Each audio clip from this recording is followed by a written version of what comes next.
Assalamualaikum warahmatullahi wabarakatuh. Halo martabak lovers, salam satu loyang. Nah, selamat datang di channel YouTube Tips dan Trik Martabak. Channel yang akan bahas seputar informasi martabak.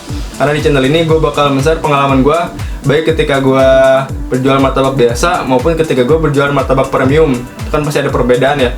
Nah, pada video kali ini gue nggak bakal bikin tutorial tentang buat martabak manis maupun tentang tutorial membahas peralatan ya. Tapi di video kali ini gue bakal menjawab pertanyaan dari teman-teman yang sudah bertanya di kolom komentar. Nah, pertanyaan ini gue harap juga bisa mewakili teman-teman yang lain yang belum bertanya. Kebetulan ada subscriber baru maupun teman-teman yang masih malu dan juga belum terpikirkan tentang pertanyaan dari teman-teman yang lainnya. Nah, semoga ini bisa bermanfaat karena pertanyaan ini seputar tentang usaha martabak. Oke, jadi buat teman-teman simak sampai video pembahasan karena gue bakal ngejawab 18 pertanyaan. Nah, ini bagian dari part satunya ya. Jadi nanti ada part 2-nya karena masih banyak pertanyaan yang belum gue share ke teman-teman. Oke, langsung ke pertanyaan yang pertama ya. Nah, ini untuk namanya gue tutupin ya, biar jadi privasi. Nah, tapi ini ada gambarnya, ini J. Anggap aja ini namanya Joni. Oke, jadi Pak Joni ini bertanya, "Kak, loyang ukuran 22 isinya berapa mili adonan?" Nah, untuk takaran 22 ini, jadi penentuan takaran ini ya, ketika gua membuat video tutorial maupun ketika ada yang bertanya. Nah, jadi teman-teman ada catatan yang perlu dipahami.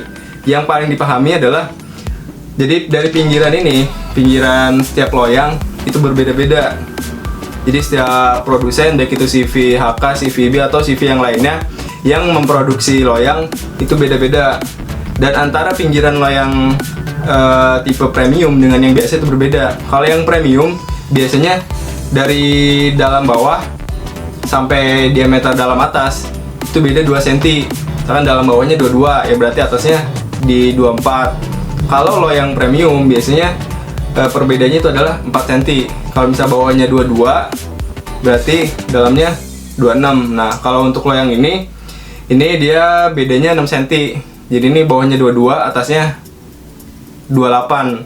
Nah, perbedaan pinggiran ini semakin miring, otomatis takaran yang dibutuhkan semakin banyak. Nah, jadi teman-teman perlu memahami juga untuk takaran ini. Jadi ketika melihat video, entah di video yang lain gitu ya, melihat takaran di video tersebut ya teman-teman jangan langsung mengikuti, karena nanti hasilnya berbeda. Hasilnya bisa jadi lebih tipis atau bisa jadi lebih banyak. Nah, itu kan sangat mempengaruhi hasil dari martabak ya. Nah, jadi umumnya kalau gue itu ngasih takaran adalah range, ada batasnya. Kalau untuk loyang 22 itu pakai di 370 mili sampai 450 mili. Jadi nanti tergantung teman-teman nih. Nah, tipsnya adalah teman-teman harus memastikan dan juga harus sering-sering untuk percobaan ya. Jadi teman-teman harus pakai gelas ukur. Misalkan teman-teman pakai di yang ya 370 mili dulu. Nanti diukur nih 370 mili ini udah pas belum tingginya. Nah, saran dari gue adalah untuk ketinggian martabak ketika dilipat ya tanpa ada topping itu tingginya adalah di 4 cm ya, 4 cm sampai 5 cm. Nah, itu udah masuk kategori martabak yang ketebalannya pas. Jadi nggak terlalu tipis banget karena pembeli itu suka dengan ketebalan yang tinggi. Kalau misalkan dia terlalu tipis, pembeli bisa jarang suka. Bahkan yang nggak ngerti martabak bakal menyebut itu martabaknya bantet. Padahal bukan bantet, tapi cuma takarannya aja yang kurang. Oke, nah jadi teman-teman harus memastikan dari range ukuran dulu ini kan 370 sampai 450 ya. Nah, teman-teman harus sering-sering kali tes. Oke, nanti ketika udah dapet di range 4 cm ketebalannya sampai 5 cm, ketika dilipat itu udah masuk kategori layak jual, dan itu udah bagus. Oke, selanjutnya ini dari ya disamarin semua ya, nama sama fotonya. Oke, ini dia bertanya, "Mas, buat tutorial dong cara membersihkan loyang yang benar dari beli baru sampai loyang dipakai buat martabak agar tidak lengket. Terima kasih." Sama-sama. Oke, nah jadi ini ada yang bertanya. Jadi untuk loyang baru ini sebenarnya ada penanganan. Jadi loyang baru ini ketika teman-teman baru pertama kali beli itu nggak bisa langsung dipakai. Karena apa? Karena kalau yang baru itu biasanya masih ada derat-deratnya ya. Jadi dia itu belum pas ketika dituang adonan. Kalau misalkan memaksakan untuk menuangkan adonan, yang terjadi adalah lengket banget, pasti sangat lengket banget. Nah, jadi tipsnya adalah teman-teman ketika beli loyang baru, teman-teman harus amplas. Ketika sudah diamplas, nanti kan deratnya itu jadi halus ya, permukaannya jadi semuanya rata.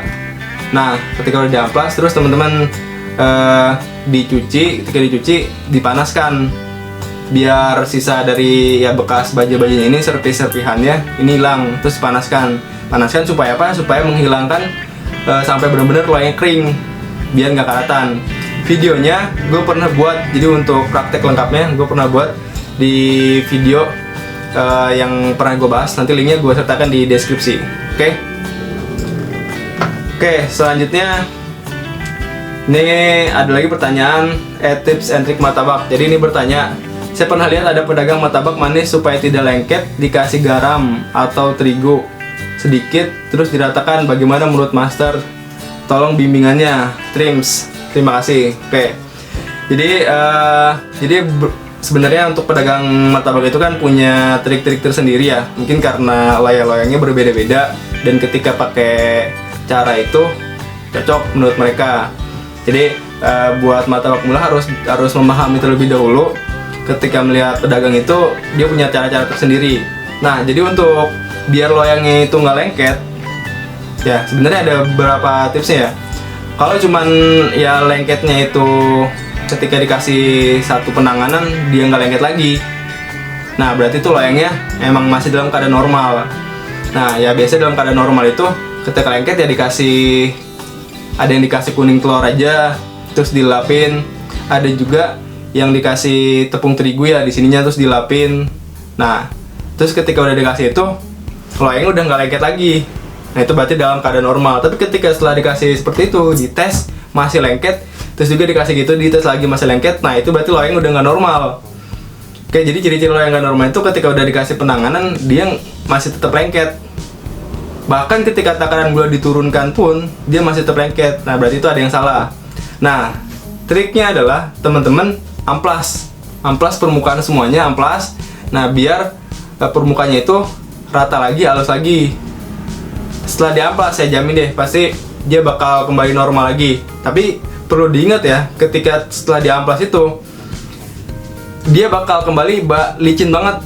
Jadi mungkin takaran gula yang teman-teman pakai itu dia bakal lepas. Nah jadi teman-teman harus menyesuaikan lagi takaran gulanya. Tapi keuntungannya adalah teman-teman setelah diamplas itu nggak bakal lengket-lengket lagi dan itu bisa bertahan lama. Oke ya, jadi seterusnya seperti itu. Kalau misalnya lengket banget udah nggak normal, diamplas lagi, balik lagi kayak gitu. Oke, selanjutnya ini namanya disamarkan. Nah jadi dia bertanya, Master, saya jual martabak manis dengan ukuran 18/20. Jadi 18 itu diameter bawah, 20 yang atas. Berarti kan beda 2 cm. Ini udah ketahuan ini tipe loyang biasa. Oke. Tapi kenapa setiap mau jualan loyangnya itu selalu berkarat? Jadi setiap hari saya bersihkan dengan tisu kering. Nah, bagaimana ya supaya tidak berkarat? Jadi tidak membersihkan setiap hari. Terus setiap mau cetak saya olesi mentega, kalau tidak diolesi lengket. Tolong solusinya Master. Trims. Oke.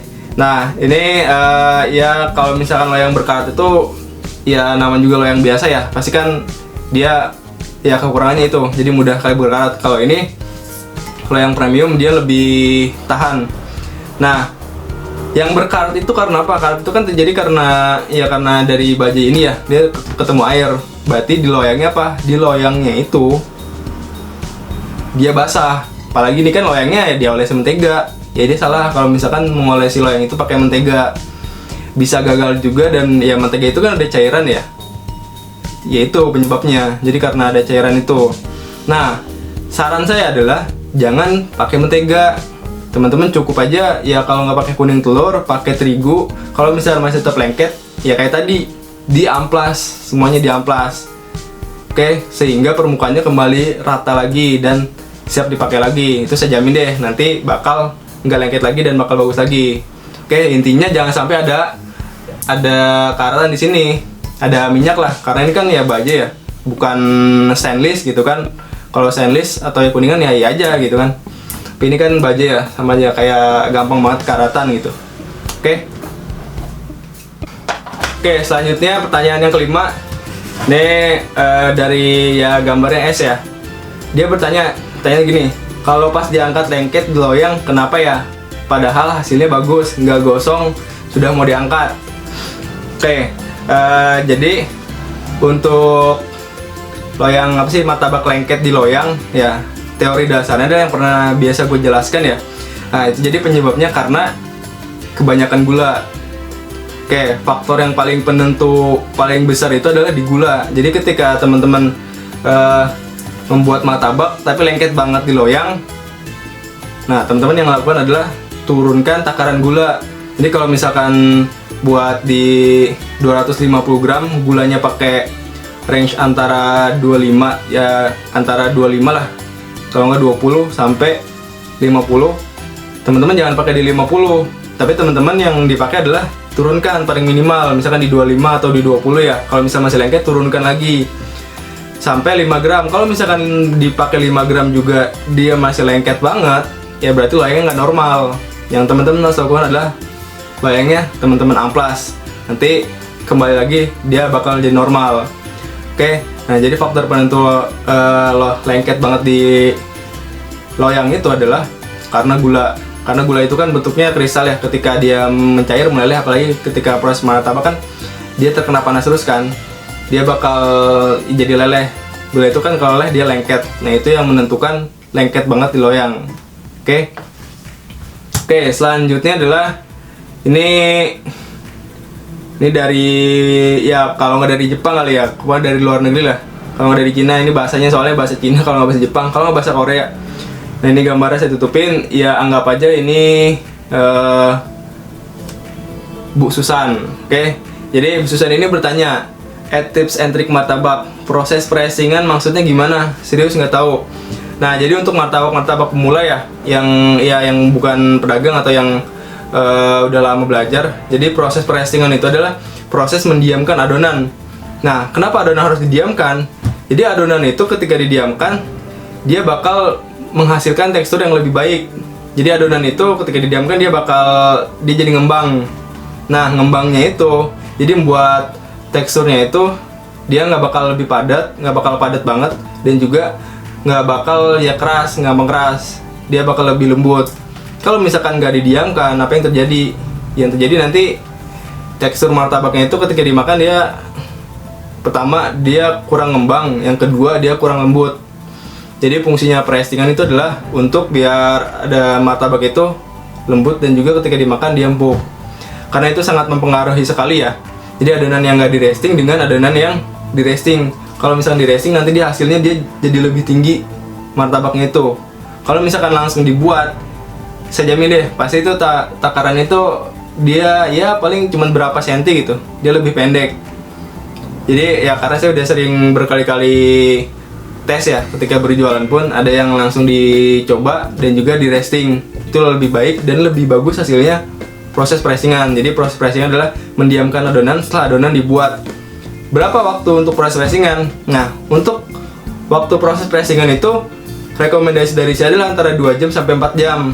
Biasanya kalau udah berjualan itu ya ketika di 4 jam bakal kerasa kok adonan di 4 jam itu lebih bagus ya, hasilnya lebih tinggi. Nah, tapi di range 2 jam juga udah cukup bagus untuk membuat adonan ya. Oke, selanjutnya pertanyaan yang ketujuh. Ini pertanyaan, jadi bertanya, penjelasannya sangat bagus bang, dapat ilmu lagi. Saya baru mulai belajar.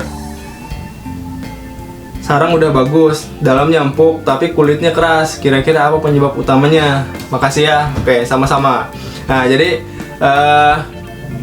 ini pertanyaannya ya, penyebabnya adalah apa sih? Bukan penyebabnya ya.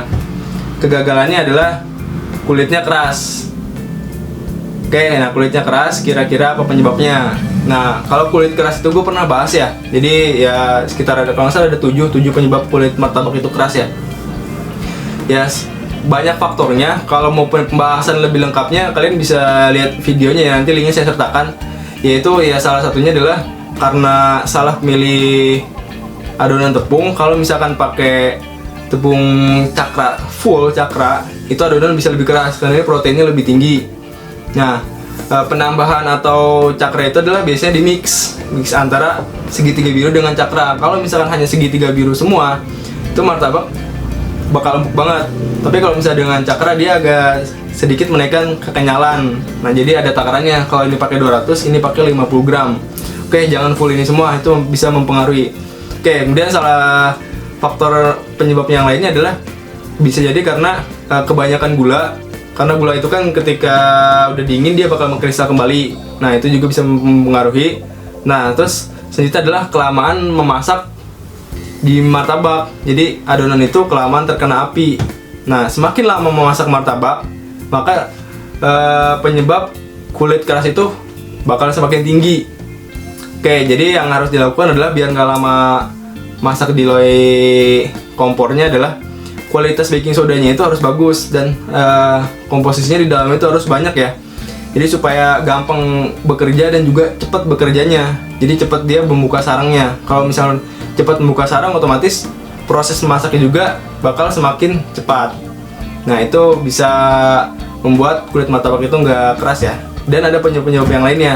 Oke, teman-teman bisa lihat video lengkapnya. Itu nanti linknya gue sertakan. Oke. Selanjutnya adalah pertanyaan yang ke-8. Ini dia bertanya, untuk ukuran 1 kilo tepung berapa sendok baking powder dan soda kuenya mas? Nah, oke, untuk 1 kilonya adalah, kalian kan suka lihat ya kalau video tutorial gue itu bikin yang paling takaran minimal itu 250 gram, itu gue anggap paling minimal. Karena apa? Karena ketika membuat adonan yang banyak, 1 kilo, 2 kilo, bahkan 10 kilo, itu tinggal apa? Tinggal dikali-kalikan. Karena apa? Karena membuat kue itu bukannya nggak bisa asal-asalan gitu ya. Jadi nggak bisa asal kira-kira aja. Takaran segini, nanti kekentalan segini. Nah, itu nggak bisa kalau buat kue itu. Buat kue itu harus pas takarannya. Harus pakai timbangan digital, harus juga pakai gelas ukur. Karena setiap takaran itu mempengaruhi kualitas. Beda kayak masakan. Kalau masakan kan ya dikira-kira kan, garamnya asinnya kurang nih, tinggal ditambahin garamnya dikira-kira. Nah, kalau buat kue itu ya emang semuanya takaran harus pas. Jadi untuk 1 kilo berapa?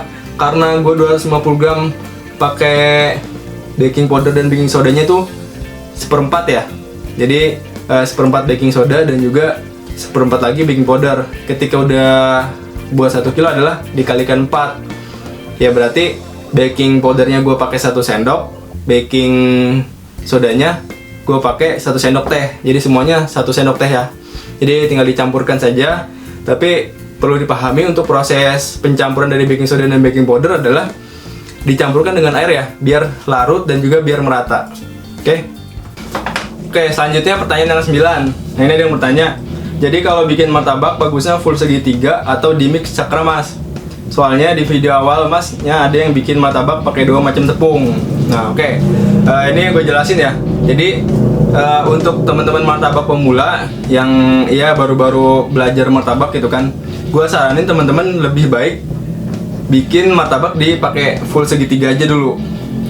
Biar apa? Biar teman-teman itu bisa merasakan perbedaannya ketika nanti di mix pakai cakra. Oke. Ketika udah terbiasa pakai segitiga, berapa kali tes ya, pasti kan akan mengetahui ya tekstur pakai segitiga itu seperti apa. Itu kan buat pengalaman teman-teman juga ketika ada yang bertanya. Nah, untuk baiknya adalah sebenarnya baiknya adalah di mix antara segitiga dengan cakra. Takarannya adalah 200 gram segitiga, 50 gramnya adalah cakra. Oke, itu patokan awalnya ya. Nah, kenapa di mix? Jadi penambahan cakra itu adalah yang dicari adalah supaya teksturnya itu lebih kenyal, karena ciri khas dari martabak itu adalah teksturnya kenyal. Nah, kalau misalkan nggak pakai cakra, yang dirasa apa? Yang dirasa teksturnya itu kayak bolu. Itu kalau cuma pakai segitiga biru. Nah, jadi ketika udah bisa terbiasa pakai segitiga, terus tambah pakai cakra, nanti bisa mempertimbangkan dan juga ya melihat perbedaannya. Apa yang terjadi ketika pakai cakra. Nah, itu kan nanti sensitivitasnya terbangun gitu ketika membuat martabak. Ada perbedaan bahan adonan sedikit, dia bisa merasakan. Nah, makanya ketika gue buat pakai segitiga itu adalah untuk yang dasar-dasarnya. Karena pakai cakra ini adalah untuk variasi aja sih. Jadi teman-teman ketika membuat adonan itu, teman-teman bisa eksperimen nih. mana yang menurut teman-teman itu bagus, dan itu bisa menjadi resep dari jualan teman-teman. Jadi tujuan gue seperti itu sih. Jadi ketika teman-teman buat martabak itu jangan patokan pada resep yang itu aja. Teman-teman bisa kombinasi, bisa bereksperimen, sehingga teman-teman bisa menemukan resep martabak yang menurut teman-teman itu bagus, dan itu bisa menjadi andalan teman-teman ketika teman-teman nanti buka usaha martabak. Oke, jadi untuk bagusnya adalah sebenarnya di mix ya antara segitiga dengan cakra. Oke, pertanyaan yang 10. Ada yang bertanya, Mas, maaf bertanya. Ya, dimaafkan. Perbandingan telur dan bahan itu biasa per berapa ya? Juga dan apa kurang dan kelebihannya? Pakai telur utuh atau kuningnya saja? Mohon pencerahannya, Mas. Makasih, Mas. Oke, jadi mengenai kuning telur ini perbandingan adalah untuk 250 gram. Saran saya adalah pakai 1 kuning telur. Kalau misalkan untuk martabak premium ketika berjualan yang disarankan adalah pakai 4. Karena apa? Karena kuning telur ini faktornya adalah kalau misalkan keuntungannya adalah bisa membuat warna martabak itu lebih kuning kemasan. Itu kan bagus ya, yang emang yang dicari. Nah, kalau misalkan kekurangan telur, misalkan 1 kilo cuman pakai 2 telur ya, karena ya kalau itu kan martabak biasa ya, karena untuk memangkas ongkos produksi. Nah, kekurangannya adalah kalau telurnya kurang, yaitu di martabak itu warnanya bisa pucat. Nah, solusinya apa? Solusinya adalah teman-teman harus pakai yang pertama, pakai gula yang warnanya kuning ya, jangan gula yang putih, karena ada gula putih tuh. Teman-teman harus pakai gula yang kuning, itu bisa menaikkan warna dari martabak, biar bisa coklat kemasan. Terus selanjutnya adalah teman-teman bisa pakai pasta durian. Ya, jadi pasta durian ini selain menghilangkan bau amis, juga memberikan warna di martabak itu supaya kuning kemasan. Nah, itu biasanya solusinya. Oke, terus pakai kuning saja atau putihnya juga. Nah, saran gue adalah teman-teman lebih baik pakai kuning saja, karena penentu di kelembutan martabak itu adalah di kuningnya. Jadi putihnya itu bisa menyebabkan kulit martabak itu bisa lebih keras kulitnya. Terus juga kalau misalkan kebanyakan telur, nanti efeknya jadi bau amis. Jadi pengurangan putih juga bisa mengurangi bau amis martabak ketika martabak udah dingin. Oke. Nah, terus selanjutnya pertanyaan nomor 11. Ini ilmu yang benar-benar bermanfaat. Kemarin langsung pakai, nggak diolah lagi. Sebanyak apapun menteganya, perasaan martabak kayak kurang berminyak. Setelah nyoba pakai caranya si abang, alhamdulillah mulai bener. Semoga channelnya selalu memberi manfaat ya bang. Amin. Nah, jadi ini pertanyaan ketika membahas tentang rahasia pengolahan ini ya, olesan martabak. Nah, jadi waktu kan gue bikin tutorial tentang Blue Band ya. Nah, jadi untuk Blue Band ini yang ya baru-baru pertama kali ngeliat channel ini ya. Jadi gue pernah buat rahasia olesan untuk martabak. Jadi untuk olesan martabak ya seperti Blue Band ini ya, itu bukan Blue Band repekan atau Blue Band yang bentuk kaleng langsung dipakai. Nah, itu kalau misalnya langsung dipakai, ya itu masih pemula banget gitu. Jadi kalau misalnya langsung dipakai, nanti dia akselerasi untuk pengolesannya itu kurang, dan juga kurang maksimal karena masih bentuknya lebih padat ya. Jadi untuk turun ke bawahnya itu karena makin padat, dia masih makin lambat. Nah, jadi supaya lebih akselerasinya enak, bentuknya itu kayak selai ya. Nah, itu ada cara pengolahannya. Pengolahannya adalah dengan di blender, terus kemudian dicampur bahan yang lainnya seperti butter, bisa butter Wisman atau butter Holland, dan juga ditambahkan dengan sugar nation ya. Nah, perpaduan mix itu lebih membuat dari olesan itu lebih wangi, jadi mempengaruhi juga nanti ketika makan martabaknya dan juga ketika menopingnya. Karena ketika menoping mengolesi martabak itu kan harus cepet-cepet ya, karena kan kalau misalnya kelamaan, ya pertama konsumen pasti kecewa dong kalau misalnya kelamaan, dan juga kalau misalkan akselerasinya itu lambat banget gitu, itu bakal membuat ya kulit di bawahnya itu nggak bakal bisa cepet lemes, jadi bakal keras terus. Ya, itu kan ya bahaya kan. Jadi untuk yang baru pertama kali ini, teman-teman bisa ngelihat video cara membuat olesan martabaknya. Oke, selanjutnya pertanyaan ke-12. Nah, di sini ada yang bertanya, adonan yang udah dikasih soda bisa tahan berapa jam bang? Nah, kalau untuk berjualan ya, untuk berjualan, karena ini usahanya bidang makanan, otomatis bidang makanan itu apa? Usaha bidang makanan itu perputaran uangnya cepat, karena orang itu bakal beli lagi, karena kan cepat habisnya ya. Nah, perebutan uang cepat, otomatis bahan yang digunakan bakal cepat basi. Itu resikonya. Beda kayak jual pakaian kan yang belinya jarang itu kan, karena pakaian sekali pakai kan bisa bertahunan, dan juga barangnya bisa tahan lama, itu menyesuaikan. Nah, itu yang teman-teman harus pahami ya mengenai bisnis martabak seperti ini. Oke, tahannya berapa aja bang ketika udah dicampur baking soda maupun baking powder? Nah, karena di adonan udah ada pengembang, otomatis dia nggak bakal bisa lama. Ya ketika berjualan hanya waktu cukup untuk berjualan ya bagusnya 8-12 jam. Itu sekalian proses pressing ya. Itu kan bisa buat berjualan itu cukup. Kalau misalkan kelamaan dan sampai besok, nanti di martabak itu bakal banyak gelembung. Gelembungnya itu akibat dari ya gas CO2, reaksi antara ya baking soda dengan baking powder. Nah, ketika udah banyak gelembung itu apa yang terjadi? Yang terjadi adalah di adonan itu bakal kayak bolu. Itu adonannya udah basi atau adonan udah jelek. Biasanya tukang martabak ketika udah selesai berjualan, ya lebih baik dibuang adonannya kalau kayak gitu. Karena akan mempengaruhi dari kualitas tekstur martabaknya. Karena kan martabak bangkai itu kan kenyal ya. Kalau udah banyak gelembungnya, udah banyak busanya, biasanya udah ya 12 jam ya atau 8 jam, itu adonan udah nggak bagus. Lebih baik dibuang. Oke, pertanyaan yang ke-13. Bang, untuk wajan martabak telur ukuran berapa yang dipakai? Nah, ini pertanyaan tentang martabak telur ya. Nah, wajan yang dipakai adalah ya tergantung teman-teman ya. Kalau jualan di gerobak ya pakai yang 50 cm aja diameter ya. Diameternya 50 cm. Oke, kalau untuk ya martabak premium teman-teman bisa pakai di yang 60 cm. Oke, yang gue pakai biasanya gue pakai 60 cm. Oke, keuntungannya apa? Semakin lebar ya, semakin lebar daya tampung untuk di loyang itu lebih banyak. Jadi bisa pakai 3 atau 4 ya untuk satu kali masak. Itu kan bagus ya. Dan juga ya semakin lebar pasti akselerasinya bakal semakin enak. Dan tips dari gue adalah ketika teman-teman beli loyang, belilah loyang martabak telur yang di pinggir itu ada batasnya ya. Karena loyang martabak telur yang ada batas, ada yang nggak ada. Kalau yang nggak ada itu nanti ya negatifnya adalah minyaknya itu bisa tumpah ke bawah atau ke samping. Tapi kalau misalnya ada batasnya, minyak itu nanti dia ketahan, dan itu kan ya bisa menghemat juga ya. Oke, itu tipsnya ya ketika teman-teman membeli loyang martabak telur. Dan pastikan ketika beli loyang martabak telur, teman-teman tanya, bang dapat sodetnya nggak? Sodet yang buat ongseng itu ya, dapat nggak? Harusnya sih dapat ya. Kalau misalkan nggak ada, ya teman-teman kalau sebisa mungkin sih cari lagi yang jual yang bisa dapat. Kalau misalkan emang nggak ketemu, ya teman-teman bisa beli online. Oke, selanjutnya pertanyaan yang ke-15. Kalau dagingnya digiling bisa nggak? Ini tentang daging martabak telur ya, untuk isiannya. Nah, digiling sebenarnya bisa aja ya. Ya apapun pasti bisa kan. Cuman efeknya negatifnya adalah kalau misalkan digiling seperti ini, jadi ini ketika pembeli makan itu nggak kerasa dagingnya.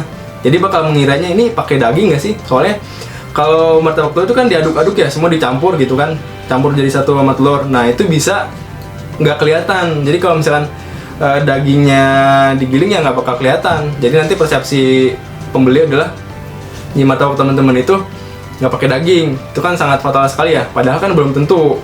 Nah saran gue adalah teman-teman lebih baik daging itu dicincang, baik daging ayam maupun daging sapi.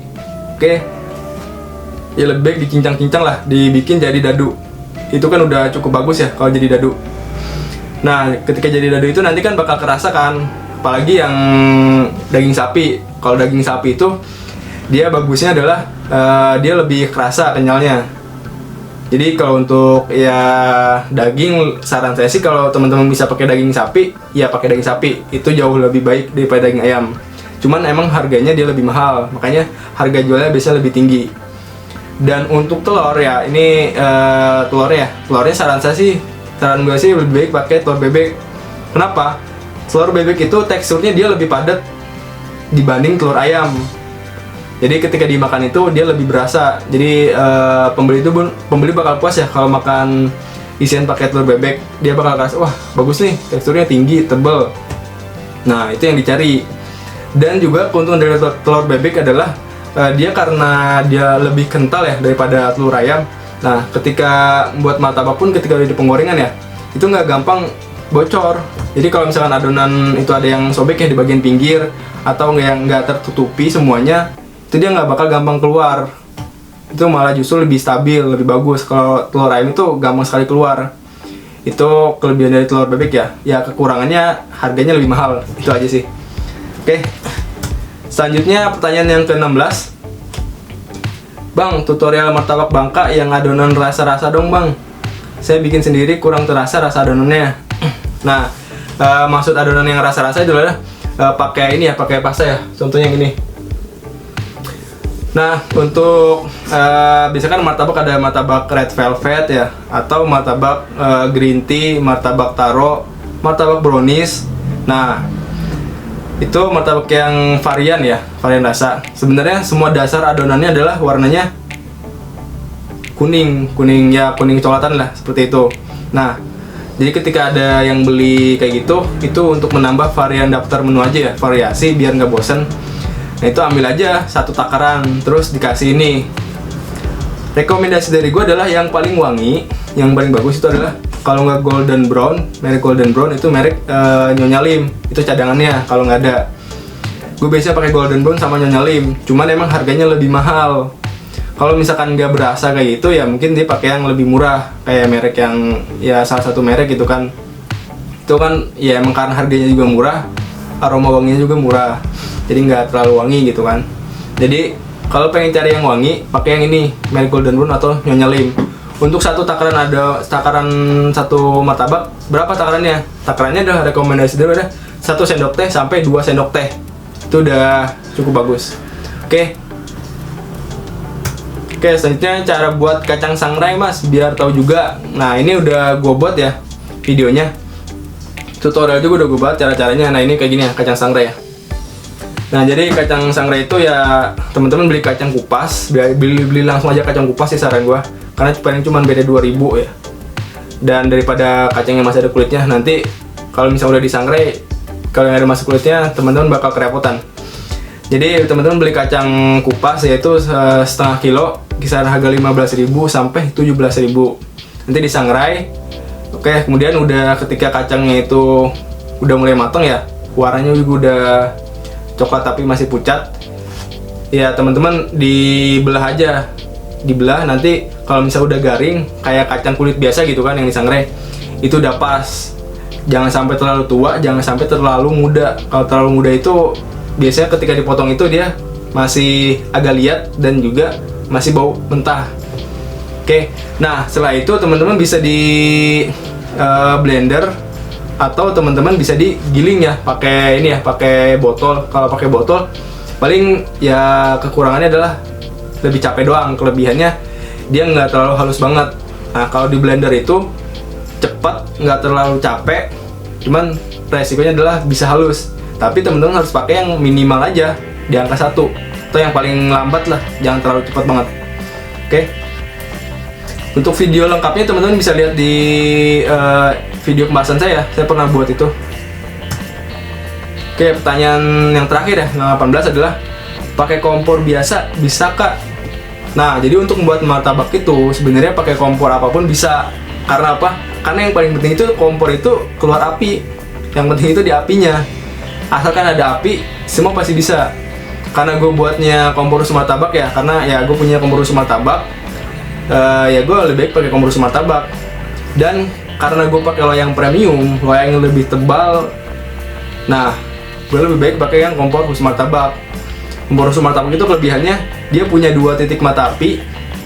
2 titik mata apinya itu lebih lebar, jadi untuk memanaskannya dia lebih merata. Ya, dia lebih merata, terus juga untuk tingkat pengaturan apinya dia lebih enak dan menyesuaikan dengan loyang. Semakin tebal otomatis panas yang dibutuhkan itu semakin banyak. Karena kalau misalkan panasnya dikit ya, kayak kompor rumahan kan cuma 1 titik mata api ya, itu kan kecil kan. Memanaskan loyang ini semakin lama. Ini kalau berjualan kan ya kelamaan. Jadi harus disesuaikan juga. Kalau pakai kompor biasa bisa. Ya saran saya sih teman-teman juga pakai kompor yang pakai loyang yang biasa. Loyang biasa kan dia lebih tipis, diameter bawah juga nggak terlalu tebal. Itu bisa menyesuaikan. Nah, kalau misalkan loyang biasa tapi pakai kompor yang loyang premium, paling resikonya adalah lebih lama dalam proses memanaskan loyang dan juga memasaknya, karena titik mata apinya sedikit. Itu aja sih, paling ya kelebihan-kelebihan dan kekurangannya. Oke, tadi gue udah ngejelasin semua.